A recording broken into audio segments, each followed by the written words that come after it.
की हार्दिक शुभकामनाएं। Thank you ma'am. आप लोग हमें बताएंगे जानकी जी किसका नाम था? सीता जी का। बहुत सुंदर, वेरी गुड।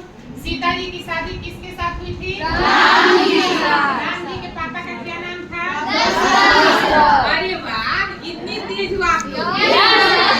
क्लैपिंग भी करते रहिए। आगे बताओ, राम जी कितने भाई थे? 4। बहुत सुंदर। राम जी की कितनी माता थी? दशरथ जी की। अच्छा, तीनों उनकी माता जी का नाम क्या था?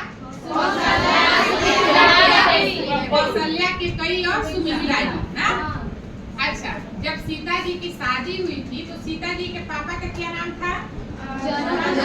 जनक जी ना। बहुत सुंदर। अच्छा, इससे ही आप लोग सीख लीजिए, सीता जी, जनक जी जहाँ थे वहाँ के बहुत बड़े राजा थे, ठीक है। और राजा की शादी, सीता जी की शादी भी हुई थी राजा जी दशरथ जी जो थे, क्या थे? राजा ना। यानी अपनी प्रजा का भी बहुत अच्छे से ध्यान रखते थे। और सीता जी का शादी जनक जी ने एक राजकुमार के साथ ही किया था ना, ये थे ना। Yes ma'am. फिर भी सोचिए कि सीता जी के पापा ने तो राजकुमार से शादी किया, लेकिन शादी करने के बाद भी सीता जी महल के सुख से वंचित रही ना। Yes ma'am. क्यों? क्योंकि उन्होंने अपने पति का साथ दिया। जब राम जी को वनवास होता है तो उस वनवास में 14 कितने समय के लिए वनवास किया जाता है? 14 वर्ष। तो एक पत्नी का यही कर्तव्य है कि सुख में दुख में अपने पति के साथ रहेंगी। लेकिन कहा जाता है कि किस्मत का लिखा उसे कोई बदल नहीं सकता है। सीता जी के पापा ने तो राजकुमार से ही शादी किया, लेकिन फिर भी हमारी सीता जी ने इतना दुख झेला कि आम लोग को झेलना बहुत मुश्किल पड़ जाता है। हम लोग थोड़े से दुख से दुखी हो जाते हैं, है ना।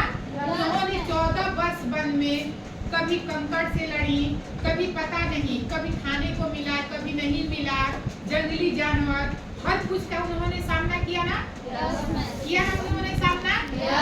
तो हम इंसान को भी ये सीख लेनी चाहिए कि परिस्थितियां सुख और दुख से ही बनी है ना।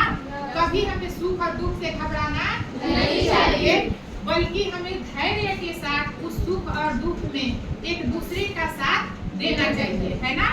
जब आपके कर्म अच्छे होंगे, आपकी सोच अच्छी होगी, तो कितनी भी भारी बला होगी वो टल जाएगी। रावण को हराना बहुत ही मुश्किल था ना।